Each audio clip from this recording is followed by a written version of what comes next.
Gerald Blaine, author of The Kennedy Detail. Why did you decide to do a book all these many years later on that day?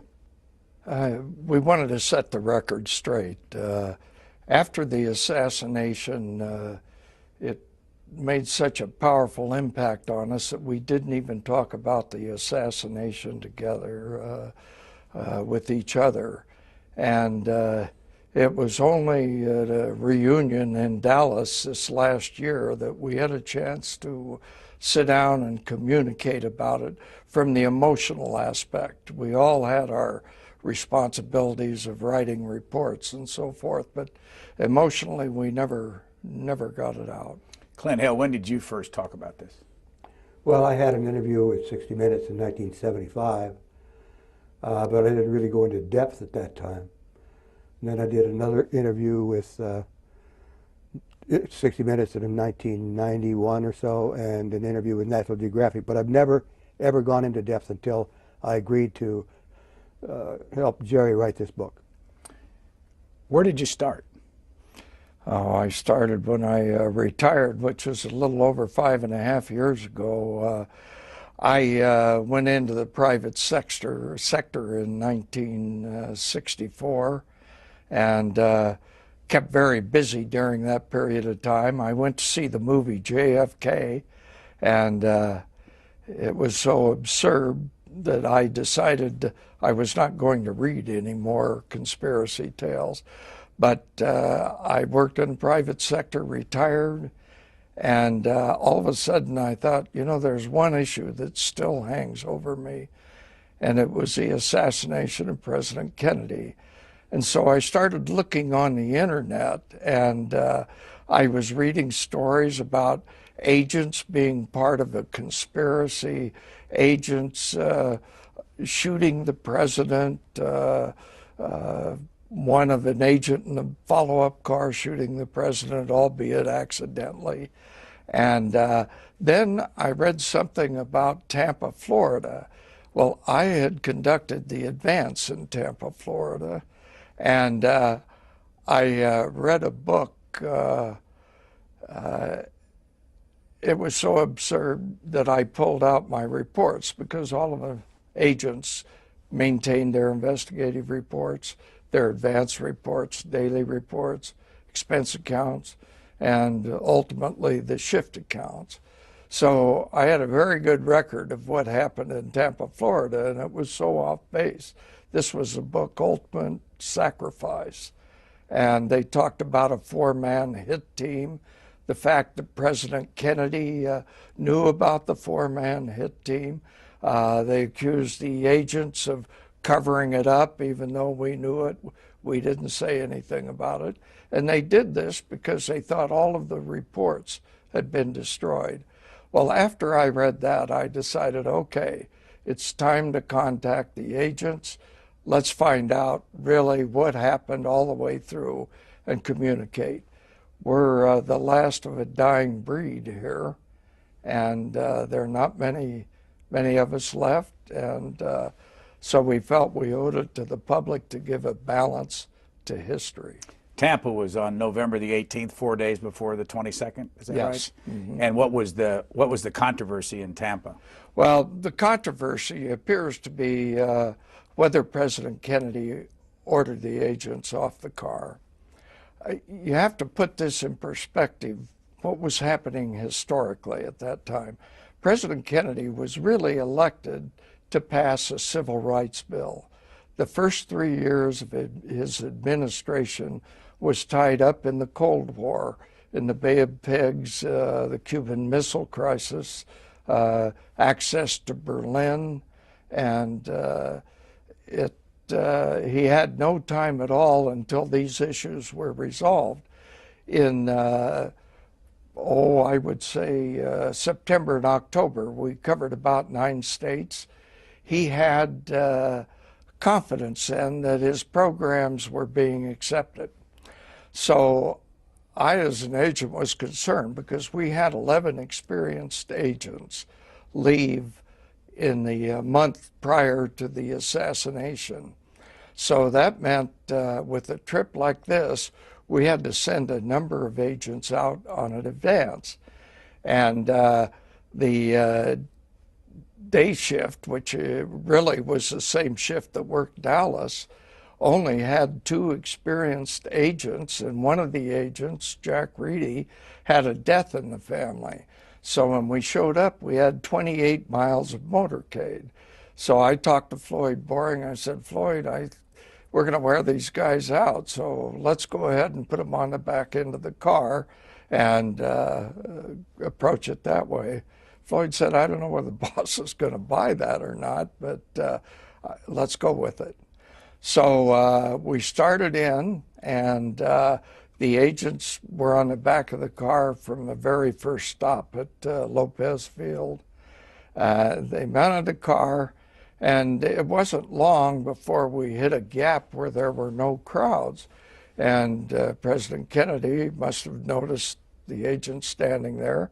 He was, next time he got up with a crowd nearby, he stood up, held onto the handrail, and he said, Floyd, tell the Ivy League charlatans to get off the car. So I was riding in the lead car, and all of a sudden I hear Floyd say, President wants the Ivy League charlatans off the car. I said, that couldn't have come from Floyd. That had to come from the president. And so Emory heard, and he looked up and he said, we're going too fast. And Floyd said, well, have them duck down. So the agents ducked down, and the minute it cleared up, the agents fell back to the follow-up car. After that, President Kennedy said, look, his political style was to go out and shake hands with the people, to greet them, and so forth. And Floyd had evidently had a discussion with him on the way down there, and he said, Floyd, if I didn't get out and shake hands with the people, I couldn't get elected dog catcher. And so he said, for this trip and the trip down in Texas, I don't want the agents riding on the back of the car. Clint Hill, what relevance does this have to your life and to what happened in Dallas? Well, I was informed prior to the Dallas trip by Floyd Boring that that was what the president wanted. He didn't want people on the back of the car. Now, when we got to Dallas, we were going down Main Street, and in that situation, there were dense crowds, about 20 people deep on each side of the street. The driver of the car, Bill Greer, was running the presidential vehicle closer to the left-hand side of the street to keep the president, who was in the right rear, away from the crowd on the right. Well, that put Mrs. Kennedy right next to the crowd, and the motorcycles would have to drop back. So I occasionally down Main Street would go from the follow-up car, get up on the back of the car. By the way, what was your job during this trip? I was responsible for Mrs. Kennedy's protection. And I did that 4 or 5 times until we got to the end of Main Street. When we turned right onto Houston, the crowds dissipated. There were very few people. And so I got back in the follow-up car. When we turned left on Elm, right in front of the school book depository, there were very few people on the left, few people on the right. There was no reason to be on the back of the car, and we knew we were about to hit the Stebbins Freeway and Expressway, and we were going to go at freeway speeds, which meant there wouldn't be agents on the back of the car anyway. So there were no agents on the back of the car at the time the incident occurred, but it was partly because we were about to hit a freeway and partly because he didn't want them there. Gerald Blaine, what was your job? My job at that time, after I came back from Tampa, I was supposed to go to Dallas to help Win Lawson complete the advance. But we had an agent who had some connections in Dallas, so I joined the midnight shift, and we worked from midnight to 8, and in the White House, and then we caught a twin-engine Navy plane and flew to Fort Worth and stood watch that night. The next day, when the assassination occurred, we just arrived in Austin, Texas. So. And were you just on the detail, on the presidential detail? Or were you running? I mean, what was your title? I was a special agent on the detail. I'd been on the detail for 5 years. Like Clint, I'd started with President Eisenhower. How long did you work for the Secret Service? It was just a little over 5 years when Total. I left, yes. Clint Hill, how long did you work for the Secret Service? 17 and a half years. And why did you leave? I was forced to leave because of retirement, disability retirement. Do I remember correctly that you were 43 at the time when you That's left? correct. I was 43 when they retired me. What have you done since then? Mostly just been retired. I tried a few businesses which didn't succeed very well, so I've just pretty much been retired. And what did you do when you left the service? And how old I were you? went to work for IBM, and I took a leave of absence and helped train the Shah of Iran's bodyguards. They had some concerns at that time. I went back to work for IBM, and during that period of time, I realized the potential for law enforcement. We lacked information. We were pre-technology. We operated by hand signals. There were very few of us. We were like brothers. We wore sunglasses, mainly to shield our eyes, because in our pockets we carried a stack of 3x5 cards with photographs and a description of what the threat was. So if we notified somebody or noticed somebody, our job wasn't to go after the somebody.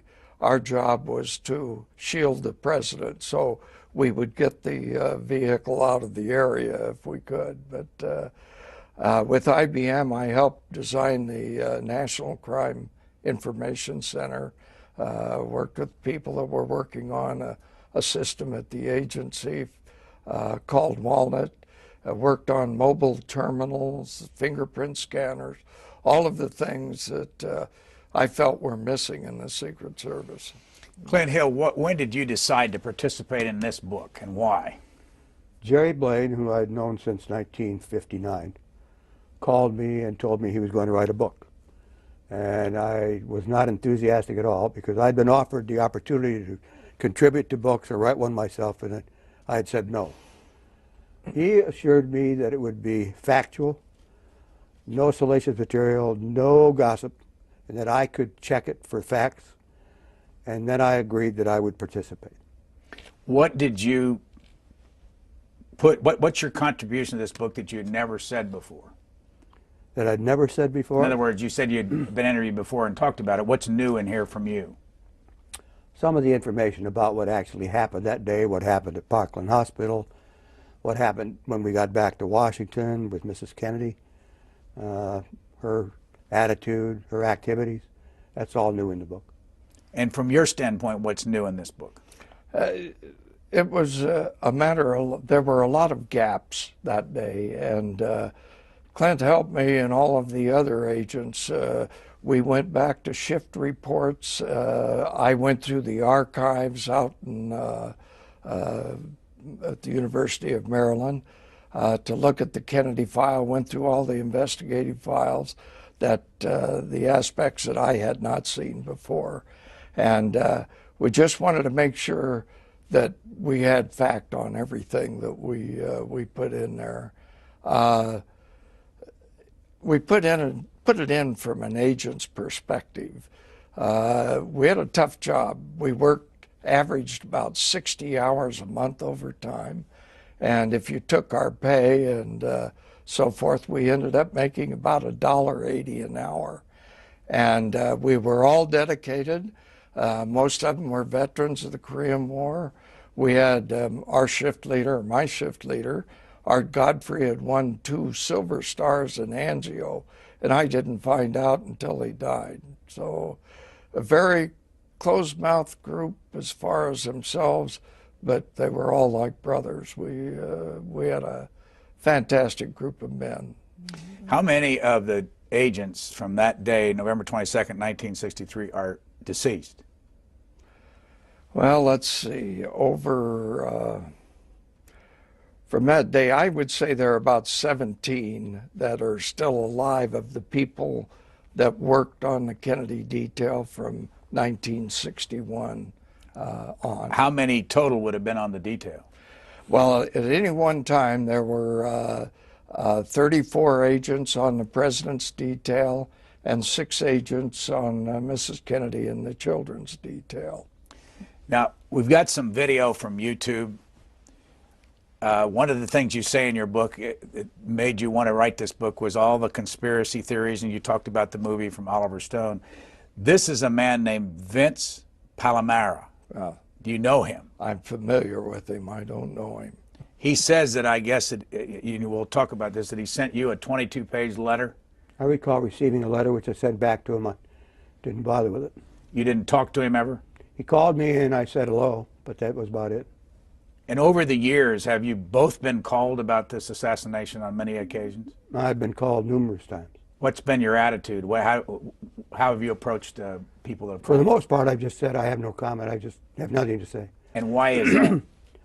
Well, most of it's from people who are writing conspiracy theory books that don't make any sense to me. So if they're not going to deal in fact, then I don't want anything to do with it.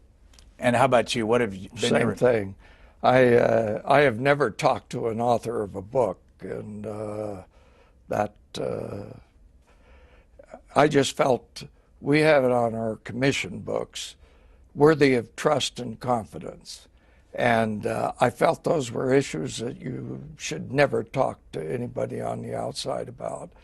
And it was, I had to weigh and evaluate when I wrote this book, because I felt I wasn't talking about the Secret Service. I wasn't talking about the Kennedy family, but I was talking about the agents that I worked with and the incidents that occurred. And those were my friends, so that's when I decided to write. Did you have to get permission to do this from the Secret Service? No. So this wasn't cleared by the Secret Service, this book? No, but we had lunch today with the director of the Secret Service, who thanked us very much for our contribution. So. Here is this video. It's not very long, and this man's name is Vince Palomara. He is a citizen who has taken it on his own to become an expert. He's from Pennsylvania, and I don't know him. I've never talked to him. I've just seen it on the web. And he is, I believe he's a graduate of Duquesne University. So let's watch this, and I'll get your reaction to it. Hi, this is Vince Palomara, the self-described Secret Service expert that Jerry Blaine accuses me of without naming me, okay? Back with my obsession about the Kennedy detail. I gotta read this. This is rich. Page 287. This is what Blaine's claiming Raleigh said. Raleigh turned to Jerry Blaine, and Jerry, since you were in the lead car, did you ever hear this over your radio as well? Yes, sir, I did. I heard exactly what Floyd just told you. The thing about this is the whole thing about the Ivy League charlatans thing. Jerry Blaine told me the Ivy League charlatans thing came from the guys. I can't remember who said it. Boy, his memory got real good 5 years later, because now he's claiming he heard it over the radio, Floyd Boring, okay? Just unbelievable. It's just amazing to me, you know? There never would have been a book if I didn't send a 22-page letter, okay, to Clint Hill that pissed him off so much that his very good friend Jerry Blaine came out with this book as a counter, okay? There's some nice things I recommend everybody to buy. I don't mind censorship. This is my First Amendment rights, okay? It's got some nice pictures, some nice non-assassination things, and there's even some good assassination-related things in here. But it's very obvious. It's other people picked up on it. That's why there's some really bad reviews on Amazon right now. Mine's the best of the bunch at 3 stars, too. It's very obvious it's a thinly veiled attempt to rewrite history and to blame President Kennedy without trying to blame him for his own assassination. First of all, his is not the best of the reviews. There are 7 with 5 stars, just in case, for the record, that I saw today when I looked on Amazon. What's your reaction? Could you hear? Well, he wrote an assessment of the book about the first time about 5 weeks before it was released. The second time on Amazon.com, he and 4 of his friends, or 4 of his aliases, put a statement on assessing the book, a 1, a 2, and a 3. My assessment of Mr. Palomara is that he called probably all of the agents, and what agent who answers a phone is going to answer a question, was President Kennedy easy to protect? Well, probably he was too easy to protect because he was assassinated. But the fact that the agents aren't going to tell him anything. And he alludes to the fact that when I wrote the book, most of these people were dead. Well, I worked with these people. I knew them like brothers, and I knew exactly what was going on. And I always respected Jim Rowley because he stood up to the issue and said, look, we can't say the president invited himself to be killed, so let's squash this. So that was the word throughout the Secret Service. And Mr. Palomera, is, there are a number of things that have happened, but he has no credibility. He's a self-described expert in his area, which I don't know what it is. He was born after the assassination, and he keeps creating solutions to the assassination until they're proven wrong. So he's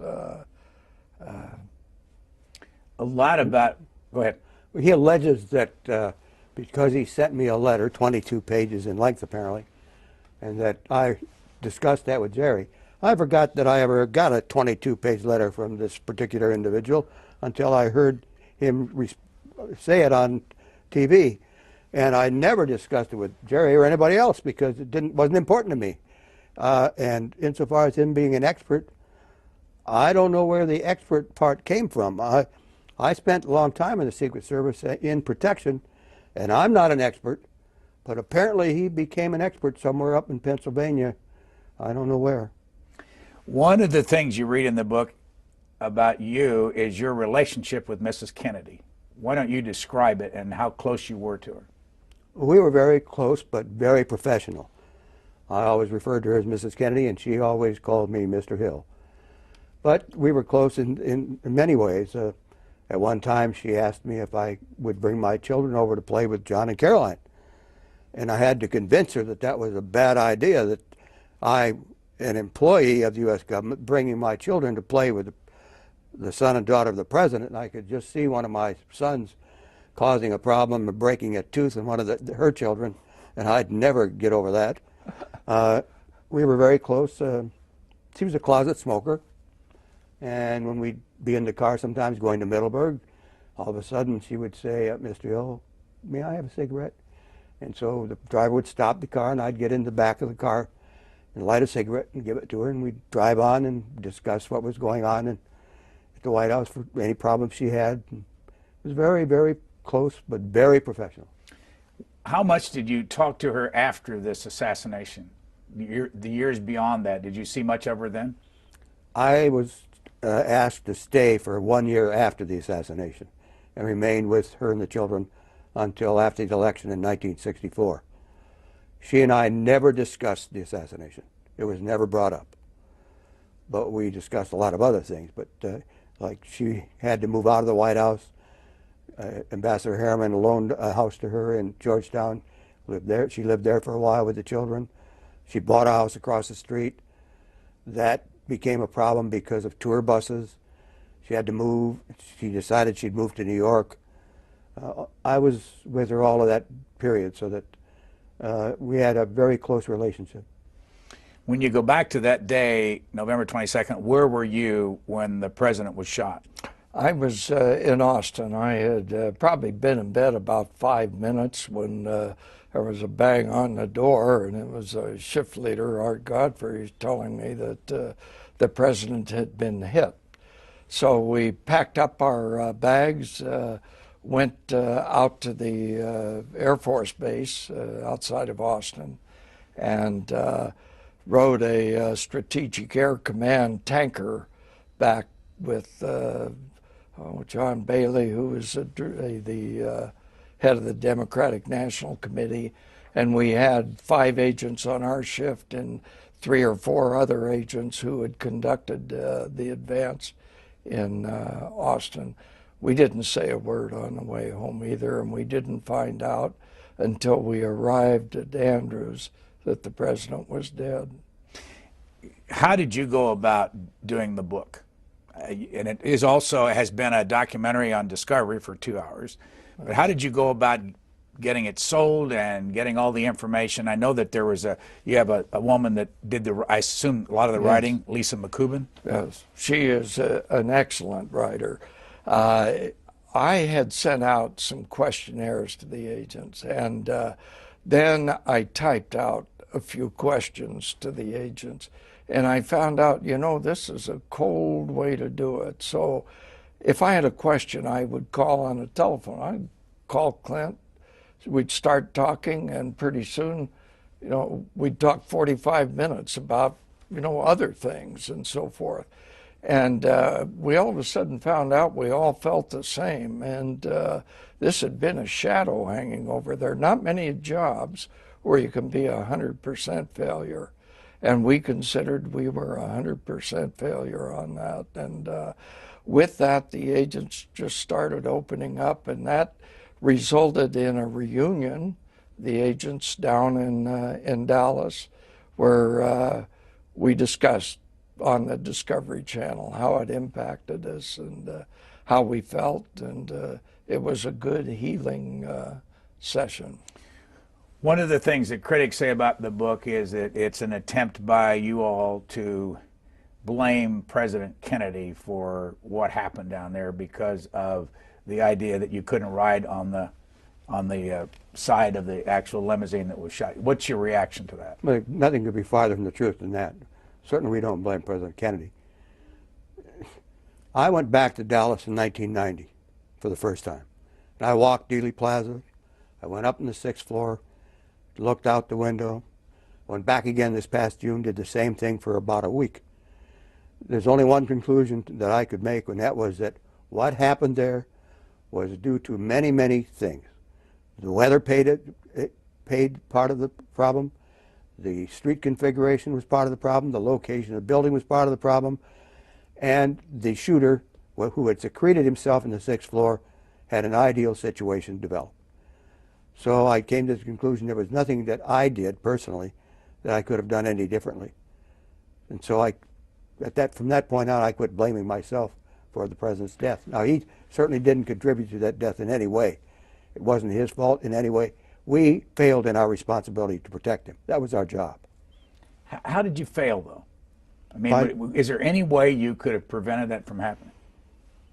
Perhaps by the one thing about it is, if you took a shot of or photograph of Main Street that day in Dallas, and you looked at all the buildings on Main Street, you find that almost every building had windows open, people on balconies, people on rooftops. And so when you looked at the school book depository and you saw sub windows open, there was nothing unusual about that. Now, what could we have done? The only thing that possibly could have been done was make sure every window in every building had been closed, but it was impossible to do that under the conditions that existed. Not enough resources. When you look at the feat that Clint performed, he saw the president after the first shot grabbed for his throat. He jumped right away. He had to catch up with 80 feet. There was the cars traveled 80 feet from the time he left to the time he reached the car. The car was going 11 miles an hour, which means Clint had to be running about 15 miles an hour, and darn near missed the back of the car, and he could have been laid out flat. But the president was shot in the head before Clint got there, and Clint gave it a superhuman effort. So we have another one of these videos from YouTube, and this is from somebody, there's no name on it, The Truth Will Out. And I run it again so that you all can deal with what the accusations are. Let's run this, and it's about 1:29. You can watch it on these monitors here and comment on it. Watch the left side of your screen. The arrow points to Agent in Charge, Amory Roberts, as he stands in the Secret Service follow-up car and motions with his hand. What he is doing is calling away the president's two most important bodyguards, the bodyguards whose job was to protect the president's back by riding on the bumper of the limousine throughout the motorcade.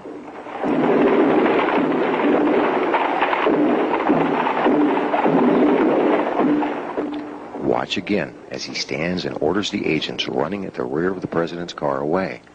Watch the confusion inside the follow-up car that results.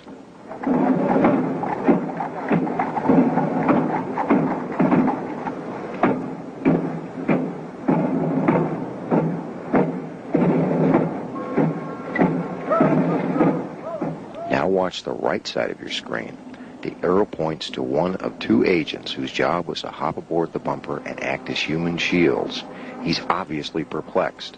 Watch as he shrugs his shoulders 3 times in dismay, each shrug more dramatic than the last.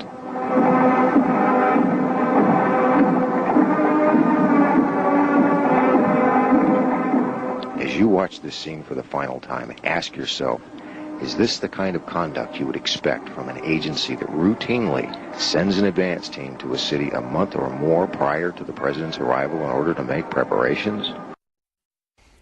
Mr. Hill. Yes. I'd be glad to comment on that. I was the agent on the left rear outside, running alongside the car. The agent on the right rear, working the car, the right rear at that time, is an agent named Don Lawton. Don Lawton's assignment that day was not to ride in the follow-up car. His assignment was to remain at Love Field and handle our return, secure the airport for us when we came back. We were going to fly on to Austin, Texas. And what he was doing was, when he came back off the car, he was saying, okay, you guys, I'm going to lunch. Have a good trip. I talked to him within the last month, and he reiterated to me the same thing again. That's exactly what he was doing. Just making a gesture to us in the follow-up car. See ya. I'm going to lunch. Have a good trip. Where do you two stand on the Warren Commission? I've read the Warren Commission and all 23 books with it. I feel the Warren Commission came up with the solution. It's been 47 years now. Any good investigator will tell you if a conspiracy is committed, it's lucky to last 60 days. This has been going on for 47 years, and there is not one shred of evidence that it was a conspiracy. If you go through the book and you follow Oswald's actions of taking a shot at General Walker, he had the type of personality, he couldn't talk to anybody 5 minutes without totally alienating them. He had failed at everything he did. He couldn't even be a good defector. And I believe that he just felt that, by golly, somebody's going to realize that Lee Harvey Oswald lives. You know, in the book, there's a lot about what happened to you, that you went through depression and you started drinking and all that. Would you tell that story, and when was that? And you know, here you are. What are you both 78? 78, yes, sir. What happened? Well, as I progressed in the service, I got desk jobs, and I was not as active as I had been. And I began to think about the assassination. What happened? What could I have done? And it just started to eat at me. By 1975, when I was retired, it really had gotten to me. Then I was interviewed by 60 Minutes' Mike Wallace. And after that interview, it just seemed to deteriorate, and I hid myself in my basement with a bottle and a carton of cigarettes for years. And it wasn't until 1982 that a friend of mine who was a doctor told me, it's either quit what you're doing or die. And so I quit drinking, I quit smoking, thank God, and I just got progressively better ever since that time. What impact did it have on your married life and your family? Well, my kids had suffered a great deal because of the fact I was gone almost 80% of the time during the time I was in the Secret Service. So they grew up almost without a father. But we are very close today. But my wife was very supportive throughout that time and kept on just hanging in there with me. But you know, after that assassination, you went on to be head of the detail for LBJ, President Johnson. At first, I was transferred from Mrs. Kennedy back to Johnson in November of 1964. At first, President Johnson did not accept me. He saw me and he recognized me as coming from the Kennedy detail, and he asked that I not be there, that I be removed. Rufus Youngblood, who he trusted, went in and talked to him and told him that I was there as a professional, that I had nothing to do with politics, and he agreed to accept me. A few years later, I had advanced and I became the special agent in charge of presidential protection under President Johnson, and we became pretty good friends. What was the difference between Lyndon Johnson and Jack Kennedy? Night and day. They both were gregarious, of course, but their personalities were very, very different. Lyndon Johnson was very, very unpredictable. We never knew for sure what he was going to do, and that's what he preferred to have it that way, that if he could do something as a complete surprise, that was his preference. Whereas with President Kennedy, we knew he would keep us informed. We knew exactly what was going to happen. President Kennedy knew every agent by name. President Johnson knew many of us, but not as many as President Kennedy probably. But they both had their own individual personalities. All presidents do. You just have to accept what they do and how they act. One of the criticisms of the book come from these folks that don't believe any of this or are conspiracy theorists is that you are covering up the fact in here that Jack Kennedy had extramarital affairs. And you mentioned in here the situation with Marilyn Monroe and basically put it aside, saying it didn't amount to anything. What's your answer to the criticism? Well, if there's criticism, what I tried to state is that we protect the president when he's out in the public. When he goes up into his residence and so forth, there may be visitors. What happens up there, none of the agents know. All I know is that there were 2 times that I saw Marilyn Monroe and we left before Marilyn did. And the first time was out in Santa Monica, California, at the home of Peter Lawford, and his wife Pat, the president's sister, was there. The president went in, changed into his swim trunks, went out into the ocean for a bit, shook hands with the people, came back in, got in his clothes and left. The second time was when she sang Happy Birthday to the president in Madison Square Garden. And afterwards they had a reception at Arthur Krim's residence, and there were a number of stars, a number of people from the administration that were there. The president left and went back to the Carlisle. So on things like extramarital affairs, what is your attitude about when you see something like that? What's the rule at the Secret Service? I don't know. I always use this statement. President Kennedy never asked me about my sexual life, and I never asked him about his. Yeah, I have no knowledge of any marital affair with between the president and anybody else, and I worked for 5 different presidents. So, who are the 5? Eisenhower, Kennedy, Johnson, Nixon, and Ford. And how many presidents did you work for? Eisenhower, Kennedy, and Johnson, 3. You have some figures in the book that in 1963, the budget for the Secret Service was $4.1 million, with 300 agents. And today, the budget is $1.6 billion and 4,000 agents. Wow.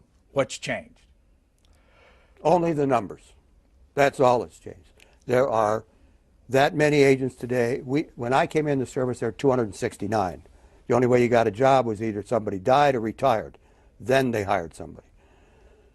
In 1963, there were less than 300, I believe. Mm-hmm. But the only thing that's different are the numbers. The job is the same. The attitude is the same. The agents are better trained, probably, because they go through a different training system. Everything is improved. They have technology today that we only dreamed of having back in 1963. Mm-hmm. But other than that, the Secret Service is the same today as it was in 1963. Yeah. On the other side of that, too, the weaponry today is so sophisticated when you can shoot headshots at over a mile away with a sniper rifle, with nuclear capability, biological, chemical, all of the threats we had, but much more sophisticated. Other countries are working on drones, much like the ones that we use now over in Afghanistan, only miniaturized. So any agent who has ever been on protection has to realize that there's no 100% guarantee. There's always the gap. You give your all, and you may prevent it, or you may have an assassination, and that's not changed. So over the years, what have you both read or watched? How much? You mentioned you saw the Oliver Stone film. What did you read the books on this assassination? I tried to stay away from most of it. I read the Warren Commission report. I read Bill Manchester's book. I've read Bugliosi's book. But most of the other stuff, it's just junk, so I don't read it. And are those books that you mentioned, the Manchester book and the Bugliosi book, are they accurate in your opinion? Somewhat. Mostly accurate. What's been your experience? Well, I felt Bugliosi went about disproving a lot of the theories that were out there. I guess what concerns me in some ways, we had an agent who was manning the AR-15, and another one of these experts who was supposedly an expert on trajectory and firearms and so forth, stated that this agent stood up and when the car moved out, he fell backwards and accidentally shot the president. So a gentleman by the name of Gary Mack, who's a curator at the 6th Floor Museum, happened to dig out a film and found out that the agent, an agent by the name of Hickey, had not even stood up, was just in the process of starting to lift up when the third shot was fired. So therefore, if he'd have fired the shot at that time, it would have gone right between Kenny O'Donnell and Dave Powers and would have had to have gone through the front windshield of the follow-up car. That book is still for sale on the market. What happens when you are out in public? Can you go through meeting people without them knowing who you are, what your background is, the fact that you were there on that day, and you were the fellow that was up on the back of the automobile when Mrs. Kennedy tried to climb out? For the most part, I can, but depending upon where I am, and if the word has gotten out that I'm there, then the word spreads pretty fast, and people confront you, and for the most part, are very, very kind and generous in their comments. What's been your attitude about talking about it? Well, I'm glad, I'm willing to talk to the people about it.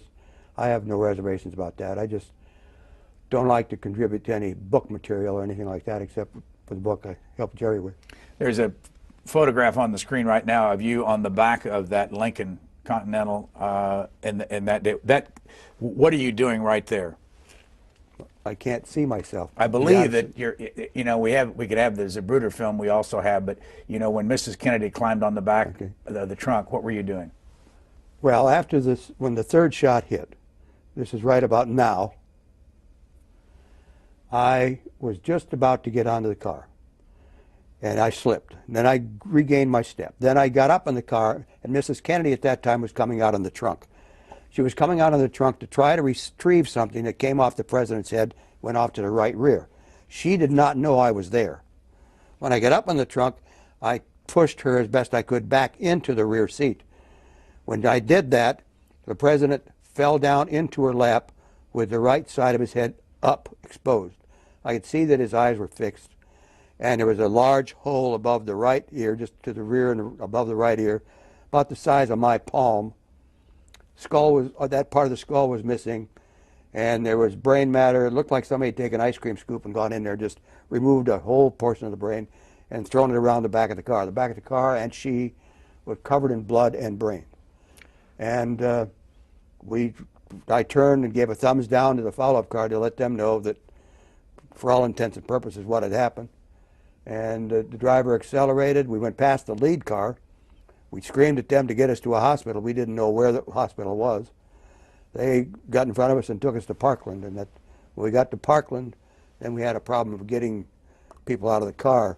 I didn't realize at first that Connolly had been shot. He lifted up at one point while we were still moving. I noticed the front of his shirt was all covered in blood. So I knew he'd been shot. When we got to Parkland, they'd been notified, but there were no gurneys there. One of the agents ran in, and a guy was in the process of coming out. He got the gurneys out there. Then we had the problem of moving Governor Connolly out of the car first because he was sitting in a jump seat immediately in front of the president. Couldn't move the president or first lady without getting the people out of the jump seats. So we got Governor Connolly onto a gurney. Mrs. Connolly followed, threw the jump seats forward. Then we had the problem of getting the president out. Well, Mrs. Kennedy didn't want to let go of the body. And I recognized that she was probably trying to shield him from the people seeing what his appearance was, which was pretty gross. So I took my jacket off and threw it over his head and the top of his torso. When I did that, she released him. And we picked him up, put him on a gurney, and raced into the hospital, the agents following. How old were you on that day? 31. How old was she? 34. You were about to say something earlier. The Zapruder film, when the Zapruder film is run at normal speed, another theme that Palomera throws out is that Bill Greer stopped the car. When it's run at its normal speed, you'll notice the car absolutely does not stop at all. This happened in less than 6 seconds after the president was hit in the throat and moving along. Then all of a sudden everybody broke down the Zapruder film to frame by frame to slow it down, and they created a myth to almost every frame of what was going on. And you'll notice too that when Mrs. Kennedy comes over after the first shot, she is directly in front of the president's face. And people have accused Bill Greer of pulling a gun out and shooting the president. He'd have had to shoot through the Conleys, and he'd have had to shoot Mrs. Kennedy. And the same thing holds for anybody on the grassy knoll. Had they fired, they'd have probably injured Mrs. Kennedy in it too. These are the myths that come about. People create a myth or a theory, but they forget all the other facts that are going on. After the president was shot and you got to the hospital, what did you do with Mrs. Kennedy? What was your responsibility then? The governor was in one emergency room, and the president was one right across the hall. And at first, Mrs. Kennedy went in to be in the emergency room with him. But there got to be so many doctors in there that there was hardly room for anybody. And she came out and was in a place between the two emergency rooms. Agent Landis, who was working with me with Mrs. Kennedy, helped get her a chair. My supervisor, Roy Kellerman, asked me to contact the White House. So I grabbed the phone, got the telephone number from Win Lawson, the advance man, and called the Dallas White House. Wherever we traveled, White House Communications had set up a switchboard. So I got the Dallas White House and asked them to put me through to Jerry Bain's office at the White House in Washington and to keep the line open, which they did. And I began to tell Jerry Bain what had happened when Kellerman came back out, grabbed the phone, and explained it to Bain what had happened. And about that time, one of the doctors came out and said, he's breathing. And Mrs. Kennedy rushed back in, and then Kellerman gave me the phone, and he rushed back in. And about that time, I was then trying to explain to Jerry Bain what had happened. And the operator cut in and said, Attorney General Kennedy's on the phone and wants to talk to Agent Hill. So I said, this is Agent Hill. And he said, Clint, he said, what happened? So I told him that both the governor and the president had been shot. And he said, well, how bad is it? I didn't want to tell him that his brother was dead. So I just simply said, it's as bad as it can get. And he hung up. About that time, Kellerman came back. What had happened with the president's breathing was involuntary resuscitation of what was going on. He was dead, but his body kept moving, I guess, with air or something. Then we continued to talk to the White House to explain what had happened, make sure that they were completely informed. I told Mr. Bain to please contact members of the family to make sure that we told them before the press did, which he said he would do. Then when they determined that the president had died, they decided to tell the press. Then we had the problems that Vice President Johnson had been taken to a separate part of the hospital and secured by the agents who had been working the follow-up car and the agents that had been signed to him. But when we got to Parkland, just so you know, one of the senior agents who was assigned to the follow-up car realized the situation was so dire that he took the agents and went to help secure the vice president. He knew that there was nothing he could do for the president, which was the correct thing to do. He made the right decision. It was instantaneous. We were waiting for the decision to be made, what would happen. The vice president wanted to go to the airport. We wanted him to go immediately to Washington. We thought it would be best if he got out of the area. He didn't want to leave Dallas without Mrs. Kennedy. Mrs. Kennedy wouldn't leave without the body. And so consequently, when Vice President Johnson got to the aircraft, he just waited to find out what was going to happen.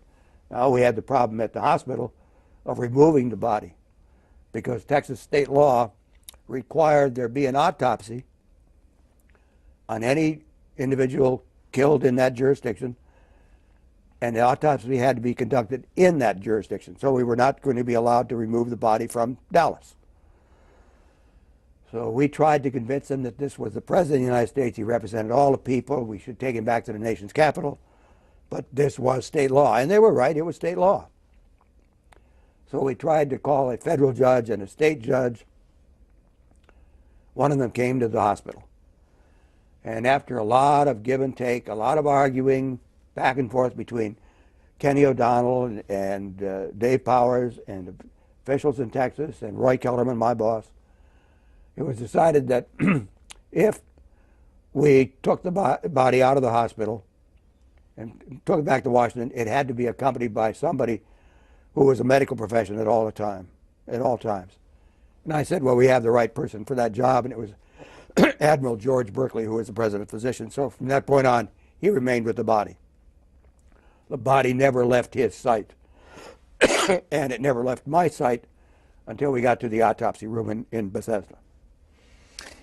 Gerald Blaine, when you look back on this project of this book, what was the hardest part of putting this all together, and how long did it take you?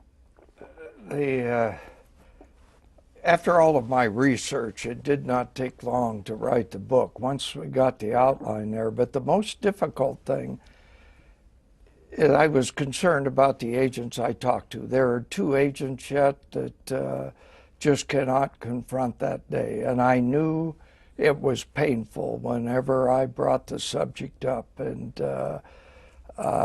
because I knew how I felt. And that was the toughest thing.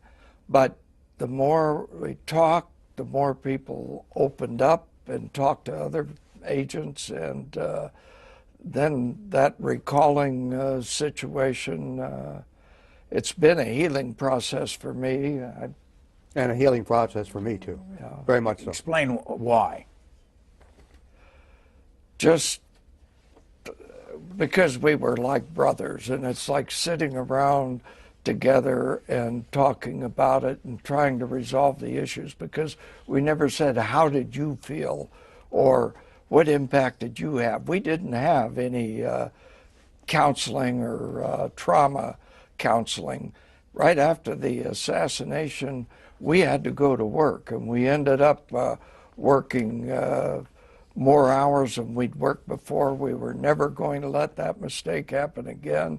And so we were all left to try to solve this. I think a lot of us thought maybe we resolved it at one time in our life, but at the end, we hadn't really resolved it. In your case, how did this heal? Well, it allowed me to express the feelings I had to Jerry and to the writer Lisa McCubbin. She interviewed me for a couple hours in Washington, and then by email, and it just to get the information out, to release. It just was like a load off my back. It just felt so much better. Now there's a rather large book tour underway. Are you both going to all the locations? Yes. Yes. And why are you doing that? Because, again, we want to get the story out. Right now, history is made out by a cottage industry called conspiracy. And the USA Today, about 3 weeks ago, came out with an article stating that the youth between the ages of 18 and 29, 82% believed in a conspiracy. On this particular case? Or just on JFK's assassination. And if that goes down in history, if all these theories go down as the only solution, the only aspect of history, we decided we better make our history understand from our perspective what happened, and hope that youth buys that, because if not, they'll never trust history again. So, why are you doing it, Mr. Hill? To help the same way, reason to get the word out that this book is fact, not fiction, that most of the other information that's being peddled out there is strictly theory. They have no first-hand knowledge of anything that happened, and they've decided to make a lot of money by trying to write a book. When the two of you think of that day, what's the first thing that comes to mind right away? The first thing that comes to my mind is what I saw in the backseat of the car. Yeah, Mr. Blaine. I had sympathy for whoever was there, because I knew they'd have given their all, and you just felt sorry for the agents. We operated as a team, and the fact that he was dead, we failed, and I think that's the way everybody felt. Well, but let me ask this. If you had it to do all over again, what would you have done differently? Well, if you took everything into consideration, we probably wouldn't do much differently, but you know, riding in an open car, and even with a bubble top that we had, that wasn't armored. That was strictly plexiglass, so that wouldn't have helped much either. What I would do differently, I don't know. I probably couldn't do anything differently. In the book, I call it a confidence factor. With President Eisenhower, he did not have a narcissistic bone in his body.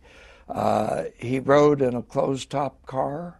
He didn't really have an urge to go out and shake hands with people. Of course, this was his last term in office. So we had probably a 95% confidence factor. With President Kennedy, you know, there's the issue about the bubble top car, whether it was on or off. If you go through and look at all the pictures in his administration, the bubble top off was standard. Only if Mrs. Kennedy were riding or it was raining would the bubble top go on. And with President Kennedy, I've got to say we had a confidence factor of about 70%. We only have about a minute. What's different today than those days, and that back when you were an agent? What's the main difference? The main difference, probably the number of people involved is very beneficial to the service.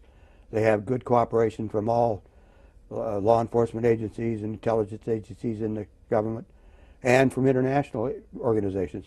When they go abroad, which they are now, they're right now in India, they're getting cooperation from the Indian government, from whatever government they're visiting. We did cooperation, but did get cooperation, but it's not to the extent they get it today. They have much more sophisticated equipment. They use armored cars. We never had an armored car. They have instant communications between agents. We didn't have that. So from that point of view, it's better today than it was then. I think they have more threats today, and the type of threat is probably much more dangerous than the threats we face. We're out of time, and the name of this book is called The Kennedy Detail. Gerald Blaine, you led this with Lisa McCubbin, a writer, and Clint Hill participates in the book, and we thank you both very much for joining us. Thank you.